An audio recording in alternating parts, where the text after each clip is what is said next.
So, hi, thank you so much for being here. Can you please start by giving an introduction to yourself, your business, and what you sell? Yeah, for sure. I'm Anne-Clare Ribbons. I set Cotton Twist up 10.5 years ago. I only know that it's a half because we've been celebrating our 10 years this year. And we started out, actually, it's a bit cringe. We started out with selling party bag fillers. So little bite-sized crafts, trying to reduce the trash that is often thrown on the footwells of the car after a party, or the stuff that mums often just sort of scoop into the kitchen at the bin. So that's how it started, with these tiny little bite-sized packs. Um, I can't actually vouch for the fact that we were 100% plastic free at the start, but we've become increasingly sustainable. So there was always an emphasis on it being sustainable and imaginative. So there were those two things, but I think increasingly we embrace the sustainable side to things. And then from those bite-sized packs, which were party bag fillers, those were used as stocking fillers or wedding day activities or rainy day activities. And from there, we were noticing people were buying multiple packs, and then the kind of gifting range led on from there. And now, yeah, we have multiple ranges. Always trying to slim them down because I've always got loads more ideas. And yeah, we sell all over. But I'm sure you'll come on to that. Is that a bit of an Definitely. intro? Yeah, that's brilliant. Thank you. So, you've kind of explained how you got, well, why you got started. I guess it was maybe a bit of overwhelm around so much Yes. rubbish turning up in party bags, which I can definitely relate to. So, tell us a little bit about how you got started. So, how did you go from, I'd like to do something about this, to Yeah. having a business doing just that? Um, in some ways, there are some businesses which are possibly a little bit more accessible in terms of starting out. And this was probably one of them. And the other part of this is well, let me go backwards. I'll try and summarize this. But at my neighbour's house, I saw a party bag years and years ago when my kids were tiny. And a friend of a friend had made this pack, and so she'd had some beads and a little cellophane bag washi taped onto a piece of cardboard, and then she had a different one with a poppy seed head saying grow this. And so yeah, handwritten instructions. And that was the moment when I thought, oh wow, that's really clever. So I then met this woman and said, to cut a long story short, why don't we do this together? And we did do this together for like 2.5, 3 years, but our personalities were totally incompatible. Um, she's very, she was lovely, but I was like, I need to earn money. So actually, we then went our separate ways. So that was how the idea started. So, um, but back to your original question, how do you start it? Actually, it was quite organic. So I just went nuts researching ideas that could fit this formula. Um, and I could source the components relatively cheaply. Now, that didn't mean at the time that they were CE tested. I didn't even know what CE testing meant, for example. And I put in £400, and the other partner put in £400. So we were able to just grow organically from that. We didn't earn any money for the first year. Um, uh, and the key, actually, at the time, because we were just effectively any monies we got in from orders. Actually, we collaborated with a party company, so they would recommend us take a cut, and not on the high street. And without that money in those early days to reinvest, I'm not sure how we would have done it. So it was grafting and lots of ideas and obviously trialing, but the components were cheap. So it's not like setting up a shoe brand and having to like make massive commitments, and especially something like shoes where you've got to get different sizes and different colors. we had components, and the other thing that we did was we used components from one pack into another. So there was a massive overlap. But having said that, we're doing a rebrand now, and I've just bought, I think it's 91,000 cards. But back in the very early days, we used to print those on a printer and hand guillotine them. So just to make ends meet, because we were sort of dabbling, but I meant business. I wanted to make money, but I think there are other industries where you can grow quite organically. For example, a jewelry brand or, something like that. But if you're doing a product like shoes, to use that example again, or let's say, beauty, and you've got to get testing and you've got to get factory space, and, that's a whole different ball game. So mine was incredibly accessible, and then reinvesting from there effectively. So it sounds like you were very hands-on. So you and your partner at the time were doing a lot of this yourself. Is that right? Were you sort of putting packs together and Oh sort my of, God, yeah. yeah, just Yeah, doing yeah, it yeah, all? yeah. Did the Well, whole thing. And I was so stubborn. I was like, we can't get any help, which has probably ultimately always been my downfall, is that I just thought I was superhuman and that I could do everything. And therefore it's hard to grow, isn't it? When you can't let go, you can't grow. So, oh no, we did everything, and staff who come in now are like, oh God, this bit is so laborious, and I'm like, you guys should be so grateful for what I give you now. Like, we used to hand cut those, or not hand cut, we used to cut stuff on like little die cut machines, and then we bought a laser about 3 years in, and we used to put we used to stack these little parts, and then we used to slide them into their little envelopes. And now we have special cards where you punch the shapes out, so it's all done for them, and they're like, God, this bit's laborious. I'm like, you don't know you're born. You're like, this is easy. So yeah, one of the missions has been to make things less labor intensive as well. But at the beginning, you've got no option. So it's like, we're yeah. going to make this work. So yeah, I do laugh. It's really good to look back and laugh at the crazy, crazy things that I used to do. Yeah.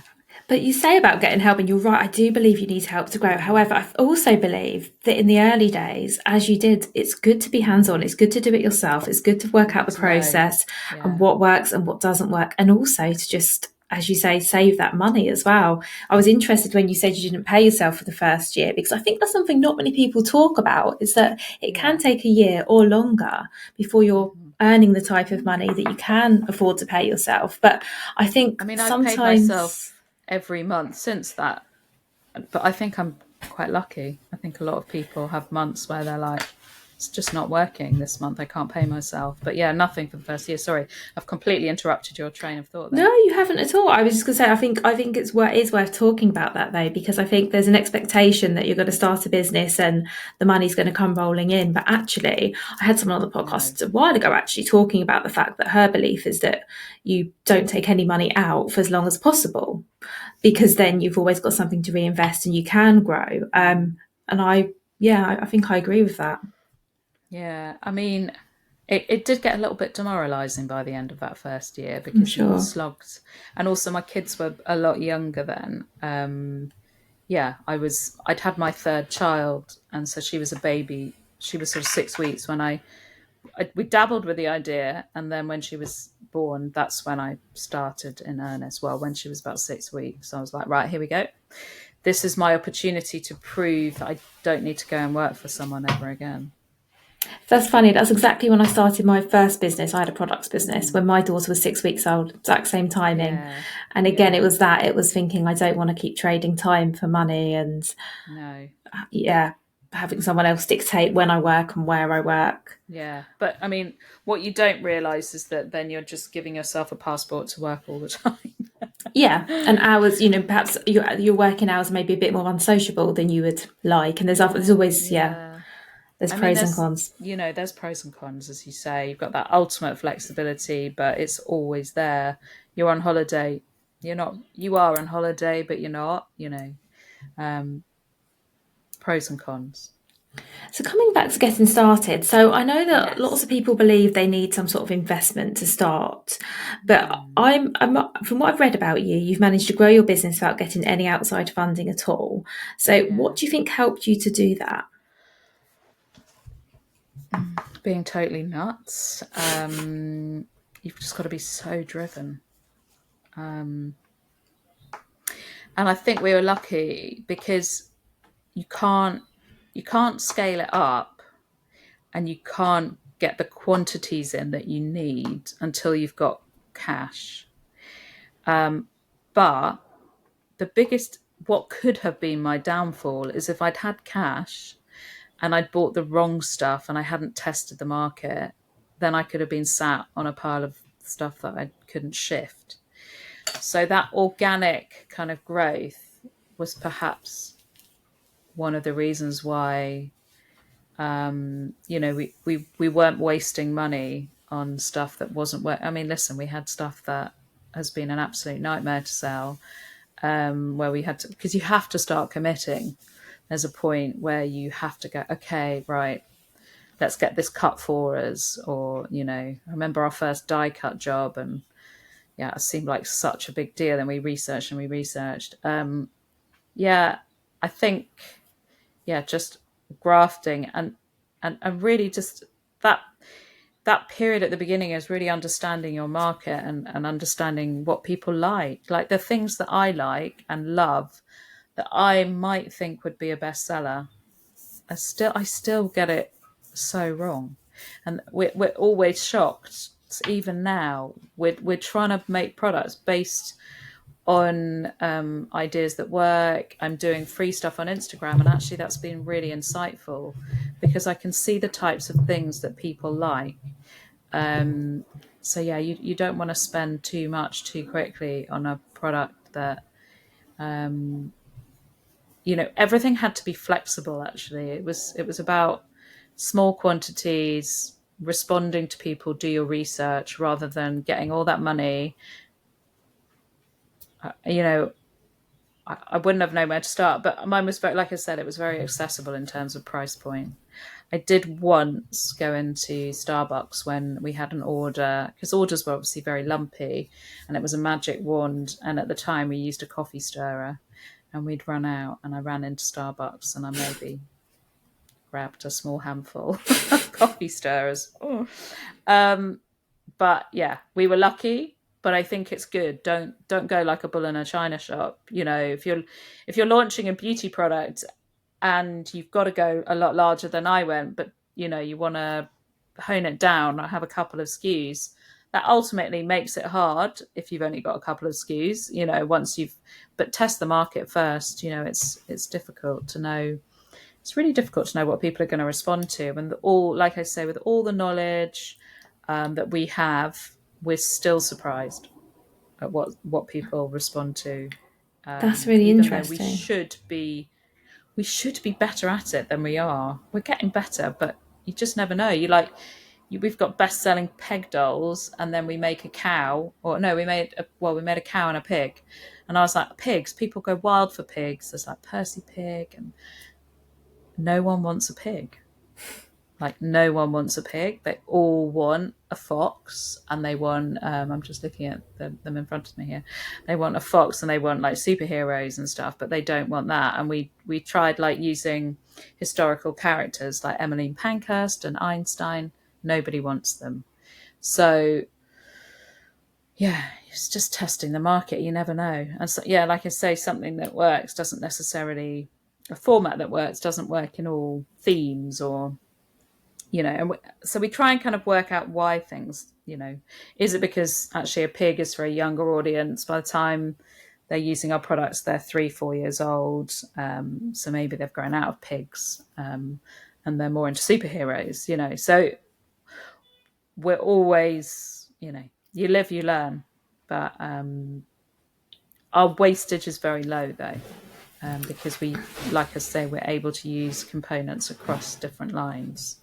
So, which fits with the sustainability piece, which is great. Great for me because it's sustainable and we don't have a lot of waste. So, but yeah, although we are rebranding, which we're minimizing waste to the best of our ability, but it's costly, but we have to do it because we started out purely as an online brand and it's become increasingly bought into stores. So what looks great, you can market a product for a website. You've got 8 images, you've got different information, you've got descriptions. But then what we found was we had a pack and it didn't really say what the hell was going on, or we had a box and it's just not enough information. And we didn't want to have like see-through cellophane windows on the boxes or the packs so you could see what's inside, because we were anti-plastic. We do have competitors that do that, but we're, you know, staying true to our values. And so, yeah, a lot of the rebrand, well, two reasons. One, you have a logo designed at the very beginning, but you don't know who you are. So that's one of the reasons for the rebrand. And then the second reason is to really improve the point of sales in store. It's a bonus. It's nice. It's going to be a better product for our retail customers who, are direct to consumer customers. So yeah, there is obviously a bit of waste, but we're lucky to be in a, well, lucky, unlucky. Some people are like, why did you set up a business with millions of components? I'm like, I don't know. Oh, Why that did all I do makes. that? Oh, that's all really interesting. That makes a lot of, I'm thinking now, where do I want to go? There's different things I want to Different ask you about. avenues. Definitely different Yeah. avenues. We're going to come back to sort of selling in stores and sort of how you're and that side of the business. But let's talk a little bit about sustainability. I've got a broader question, but before that, I'm Yes. curious, and this is just a question for me. I haven't planned this one, but when you're talking Yeah. about being able to reuse components, are your products made and then sold, or sold and then made? And I'm asking that just because I'm genuinely curious about how that works, because you have such a So, big range. so what do you mean? You mean like, So, I say mean, that again? because say, for example, you have something, so for example, do you put the products together based on what's already selling, or do you sort of make however many of a certain pack and hope that it sells? Does that make sense? Oh, I see. Yeah. So I understand you now. I'm just, I'm Um, just, I'm so just we have, curious. I know it's a strange question, but I'm just quite interested. yeah. So because we control all the production, we make, so we buy components in. So for example, there might be a unicorn bead, but that would sit in a pack, a mini tin, and a box, and actually a larger tin. It's in 4 different formats. So what we're not doing is committing which format that bead will sell in. So we have sort of Yeah, residual that's what I low wanted. stock levels on everything. And sometimes, like this morning, I've come in and we're under on 8 lines. So those 8 lines will be the first thing to be made today. So we don't carry like high stock levels of finished products. We have high stock levels, ideally, of components. So that if we had a random big order for 1,000 unicorn boxes, then obviously that's no problem. And it's not like we're unpicking the packs and the tins to find the beads. So we're very much responding to orders and carrying low stock levels. Yeah. Yeah, that's what I wondered. I know it was a Yeah. strange question, but I was just thinking about the No, fact that's that there fine. must be so many components that fit across so many products. Yeah. That's actually quite a challenge. Yeah. I was doing spreadsheets all of yesterday trying to get my head straight. Yeah, it's a challenge, but it's also amazing because you don't know what you're going to sell. So we just have, yeah, like I say, good. My job is to make sure that I'm planning out all the components and getting those in place. But I've had a pain now where I ordered something and now I'm going to have to, you can't always, you don't always get it right, but that we've had some oh god, we have hairy moments where we have had to unpick stuff to make another order work. But you know what, there's a will, there's a way. And out of every crisis, we've made it work. And I think we've hardly ever delayed people, or they don't know what the hell's going on in the background. Some things are so straightforward, and then other things are just chaos, and you're going around in circles. But yeah, no, it's good. But come a sort of Monday morning during Christmas, it's carnage, because there'll be loads of lines that are under, and then it will be the busiest dispatch day of the year. So the Mondays in November and December are hard, but it's fun as well, because those are your best days. Well, thank you But for being so you do honest. get home and collapse. Well, thank you for being so honest about that as well, because I think sometimes people look at a business 10 and a half years on and think everything must be easy and everything, I think there is sometimes that misconception. So thank you for being honest about that. I'd actually really like to know, were there ever any moments sort of up until now where you thought, oh my gosh, I can't do this, or this isn't going to work? Perhaps there've been multiple moments. Multiple. There are. I'm very stubborn though. Probably the most dramatic was COVID. I thought that parties were obviously dwindling, and then switched off. But luckily we had formed that gift market. We were leaving our office and due to move into a new one, and my landlord wasn't playing ball with me. I said, can we review on a monthly basis? And he said no. So I went on the school run. My husband had said, why don't we hire a van this morning? I went on the school run. The parents there, who know everything about the business, were like, yeah, I think he's right, get in a van. And we emptied out the office literally days before lockdown. We didn't know whether the Royal Mail were going to collect. I thought the business was over, and I had 3 kids, and my youngest at the time was in reception year, so I knew I was going to have to be relatively hands-on.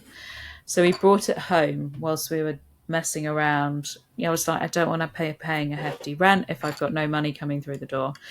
I couldn't have been more wrong. It was right to leave the office in some ways, because he wasn't very nice. We don't like him. I've got a much better landlady now. I couldn't have predicted that it would go nuts. So marketplaces went nuts. Return on ad spend on Meta and Google went nuts. People were gifting the packs, as like with the stores being shut, the direct gifting went like that, and people were gifting craft kits because of homeschooling, and we couldn't keep pace. It was the first time, and I found this really hard, because we were getting up at like 5 a.m. to dispatch. My husband was helping. Then my kids would wake up, they would help. And then at 9 o'clock, we'd like be logging on for homeschooling. I would then be collecting components up around the house and driving them around the streets to the 2 remaining staff, because I'd lost a lot of people were au pairs at the time, and I'd lost all of them. They'd gone home. And I'd be driving components down the street, and then those 2 staff were, it was hell for them. They were like in their homes making kits and then loading them out onto the street as I loaded them, the new batches, keeping 2 meters apart all the time. And then I'd be making as well. I'd be prepping at night, and then we had to work 7 days a week to do it. And the key thing, I was having to switch orders off. And I've never turned business away, and that nearly killed me. But I looked like Walking Dead. I mean, I was like deranged and trying to keep the kids sorted. So that was probably the hardest. But it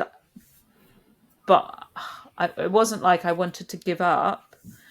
It was actually in some ways one of the things that propelled me, which is nuts, isn't it? Because COVID was a lottery. It's like you wake up one morning, there's a pandemic, and your business is either like, sink or swim. And you didn't know, through no fault of your own, you didn't know which camp you were going to wake up in, right? And I woke up in the swim camp, and I've never worked that hard.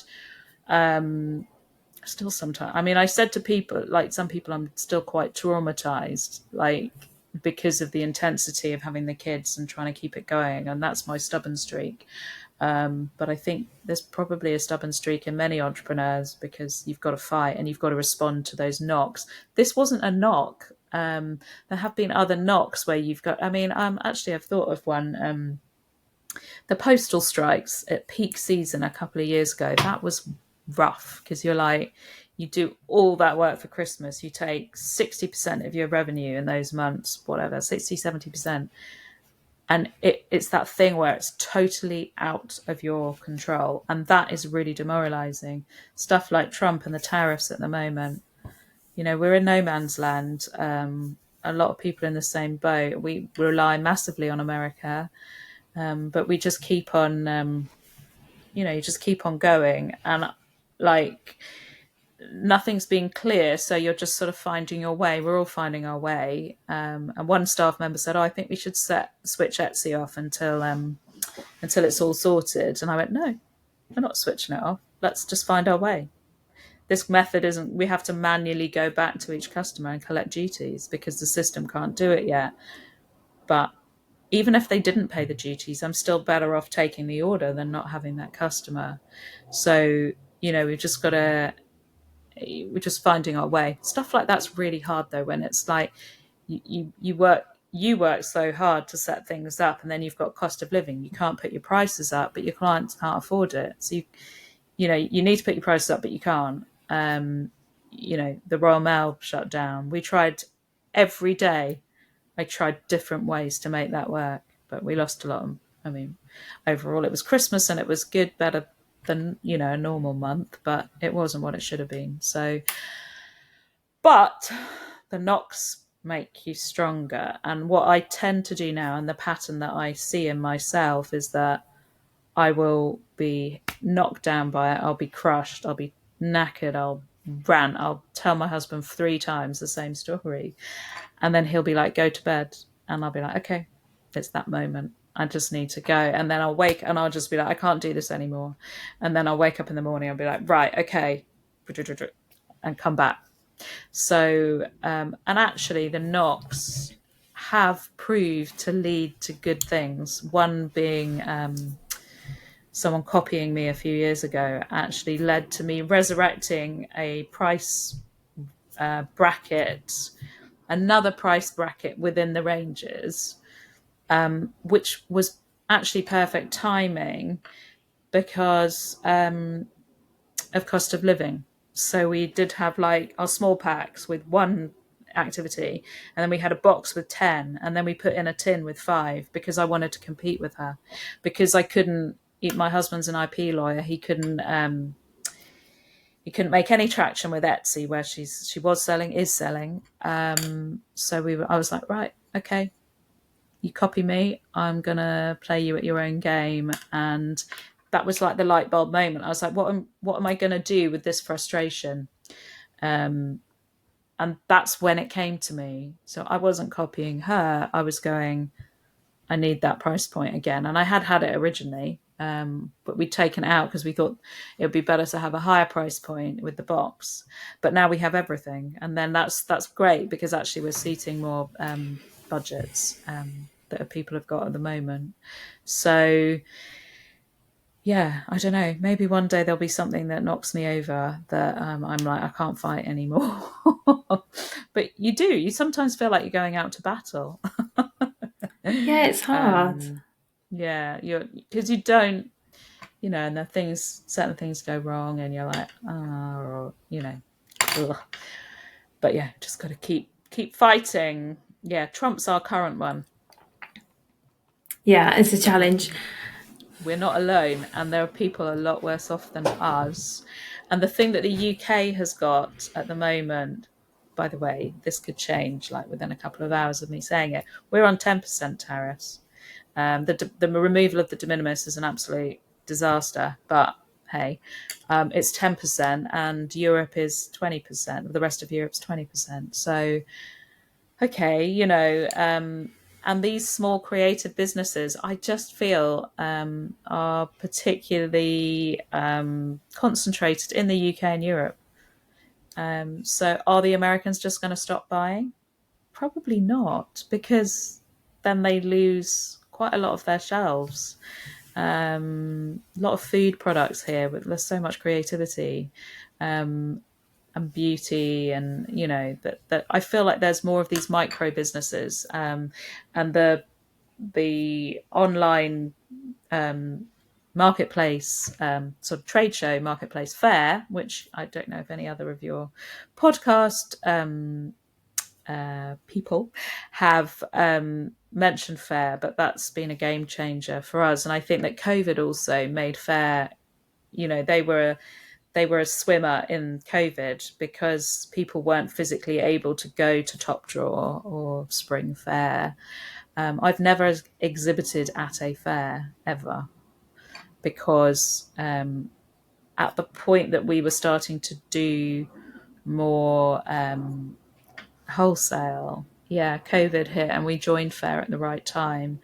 And that's just opened so many doors for us. So there you go. That's like, who would have thought that the pandemic would make me grow and get me onto a trade show website, marketplace. You know, you could never have predicted. And as some marketplaces have dipped or disappeared, then this one has been incredible. But obviously, there's challenges with it because of the margins and cost of living. But yeah, sometimes the bad can turn good. Yeah, no, that's all really interesting, and I'd like to talk a little bit more now about your growth. So, I know that you're stocked globally. So, first of all, tell us where your products are stocked now, as in which countries, which marketplaces. Ooh. Maybe not all of So them, because with I know there's quite a list. no, so within the UK, we're in hundreds and hundreds now of gift stores, farm shops, museum stores, anything like an ice cream shop. Like, honestly, it's far and wide. I suppose anything where there's children coming through a door. Um, and our major sort of retailers, just before the pandemic, I started working with the National Trust. That then died during COVID. So there were some things, because their historic buildings were shut, there was no market there. So it swings and roundabouts. But then since COVID, obviously, we've built up a really good relationship with them. We are in John Lewis. We work with the English Heritage quite a lot. So there's some bigger guys. And then a lot in the States, but lots of small guys in the States. And that's the same across the world. So we send as far as New Zealand, Australia and New Zealand. And we have a massive concentration in Taiwan. Don't know why, but it seems to work. They're great. Europe a bit. We need to grow that one. I suppose originally maybe people thought with the language, because all our instructions are written in English, it's not something we can work on, but it doesn't seem we sell well to people. There's something sort of semi obvious about it as well. So you can probably just take a picture and put it into ChatGPT nowadays and get a translation. So I don't think that that's a reason. I just think actually the Europeans are really, the rest of Europe's super creative, and they've probably got more options themselves without having to import in from the UK. Oh yeah, we have actually quite a few Swiss stores, German and Swiss mostly. Spain's a nightmare to sell to because of the duties. That's chaos. So we've had to shut that one. It's the only one I've ever shut. It was just too laborious. They couldn't then afford the duties on the way in. So yeah, we're everywhere. And my friends get annoyed sometimes. They'll pick up a pack in a shop and be like, "Oh, you're here as well." So it's very nice when clients and people on Instagram send a picture. Although I get like imposter syndrome then. I'm like, oh God, maybe it's rubbish because it's still on the shelf. No, Oh my no. God, you can't. So it's like, you can't win, can you? Because like, I'm like, oh, it's amazing, it's going in that store. Then I'll get nervous that they won't sell it. And some stores don't sell our stuff well. It really depends whether they have a big enough range, how they merchandise it. So sometimes it really just, and the clientele, it just works. And other times it just doesn't. And you've got to be thick skinned because no product's meant to be everywhere. So Yeah, and I would love to know. So, how have you got there? So, how have you got to the point where you're stocked in so many places? I think for everyone listening, I mean, that is the dream, isn't it? Being stocked globally.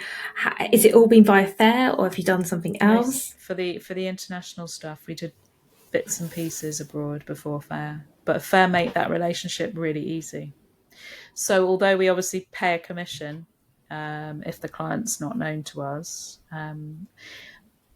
in terms of collecting payments, so we don't chase on a payment. We don't get our payment for a while because we choose to wait the 30 days or whatever it is. We could get the money sooner, but we'd have to pay a cut on that, and it's not worth it. Um, Fair really opened that up. They made it. They took the logistical sting out of it. So it's worrying times. I mean, they're doing brilliantly. They've got wait lists of people, to join and everything. But for them, big business now, and that things like Trump and not knowing, they're representing people like me, but not just UK companies all over Europe and let's say in Switzerland and those Swiss brands, the tariffs are absolutely nuts. So then that wipes out those, flows for them. Mostly fair for the global stuff. In terms of the UK and the big retailers, I think it's often socials and things like that. We never approached anyone, and like I say, we've never done a trade fair. So I think sometimes you've just got people following. Obviously, you don't know who they are because they're under their private names. And they'll say, "Yeah, I've been following you for a while." I'm like, "Oh God, what have I said?" Um, but yeah, it's unknown actually on the big guys, but I've never approached any. Oh, that's really interesting. So it's all come to you. Yeah, but it could also be another source for that is not on the high street because press. I mean, not on the high street isn't having its finest moment now because I think the world's changed in terms of that marketplace model. So when I started, people didn't have such a voice on social media, but not just social media. Advertising used to be like Tatler messaging you and spending 250 quid for a tiny little thing on a page that no one read. Well, I say that's maybe a bit harsh. I don't know. But I mean, when did do ads, we did a couple of ads like that. We did like Angels and Urchins, which was like a parenting magazine in London, but absolutely nothing from it. That traditional, for us, useless. But then suddenly, I'm trying to think when we started doing meta ads. It was when we were in our first office. So probably about 6, 7 years ago, and then we've been doing ads ever since. So now we've got as a small business, I've got a voice, so I can talk on social media. I can, raise my profile like that, or I can do ads.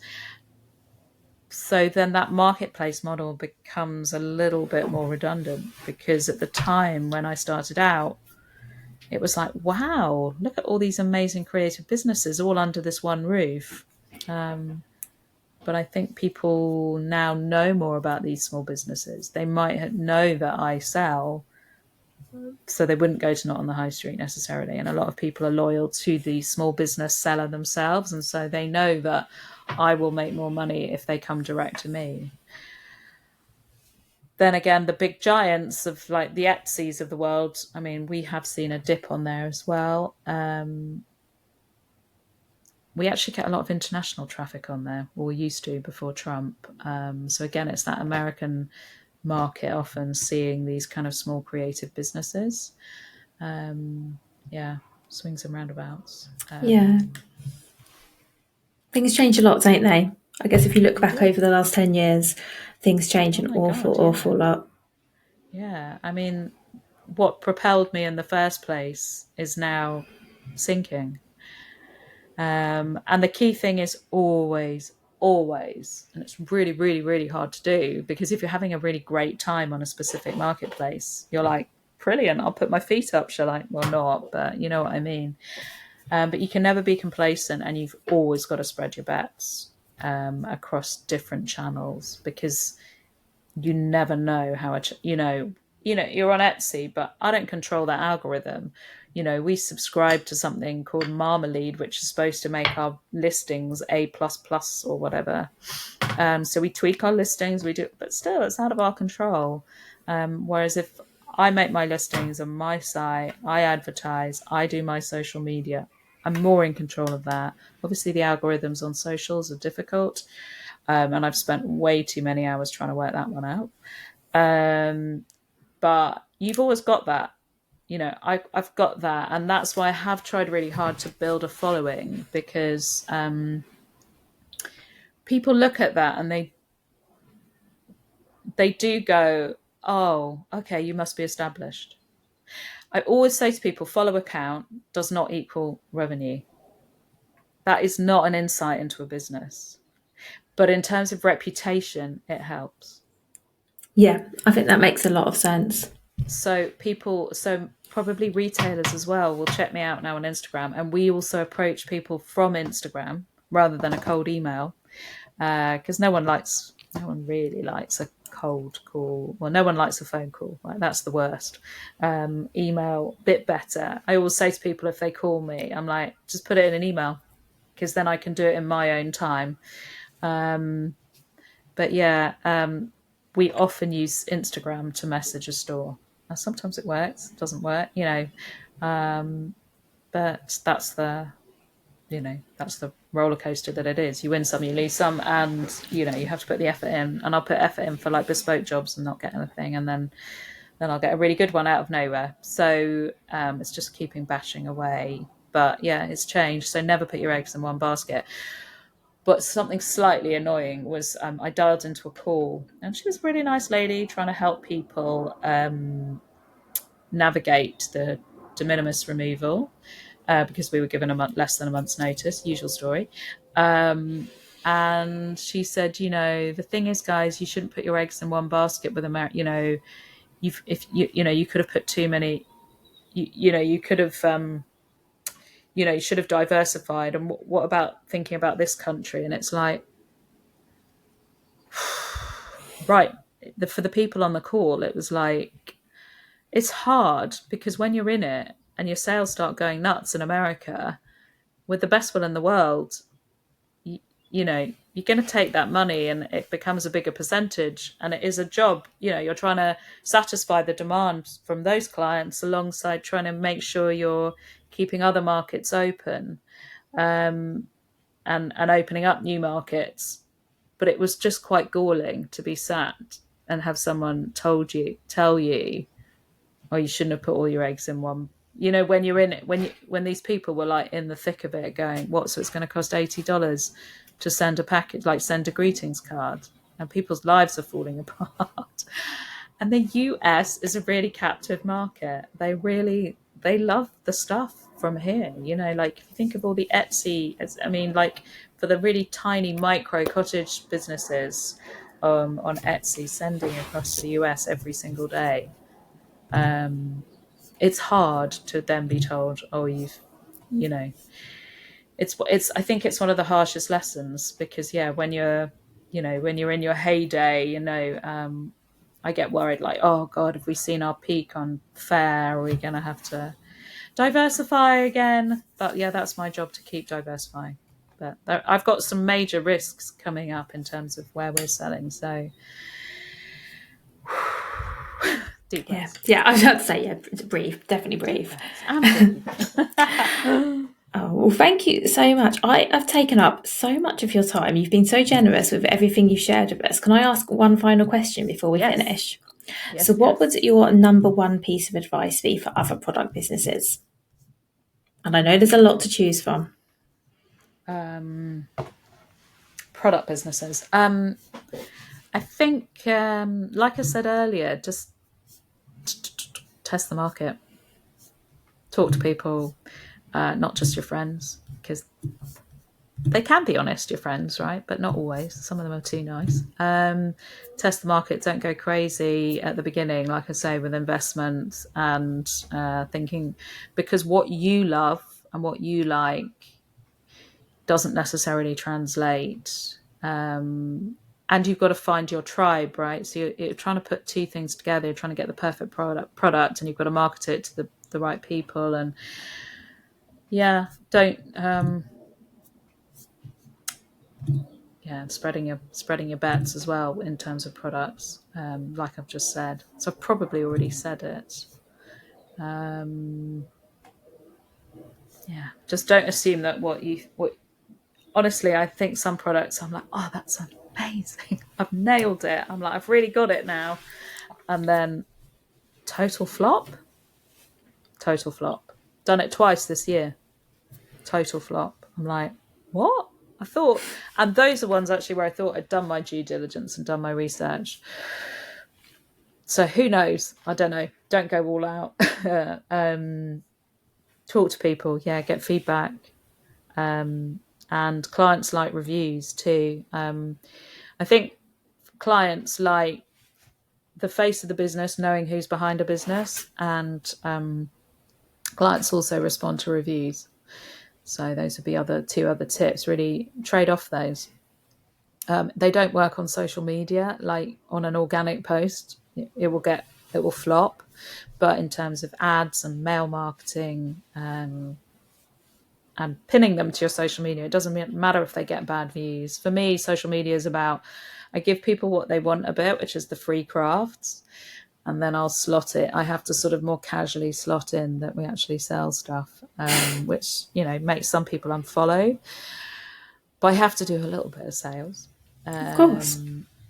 Of course, yeah. But it's hard when you get as soon as you mention a product that you've made, everyone's like, tumbleweed. And then you send them something free and they're like, whoa, let's save that. I love that. And it's just, I always say to my kids, it's about finding a passion and hard work. So I said, my kids are now sort of A-levels, GCSEs, and one's sort of a bit younger, but I'm like, the best thing that can happen to you is for you to find something that you're passionate about.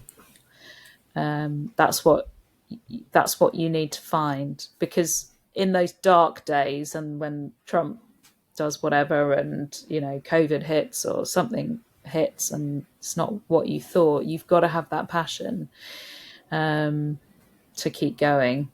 And it's tough out there. I'm on like that Buy Women Built group. I don't know how much you know about Buy Women Built. And a lot actually. We've actually interviewed Maddie from Buy Women Built for the podcast. Amazing. She's lovely.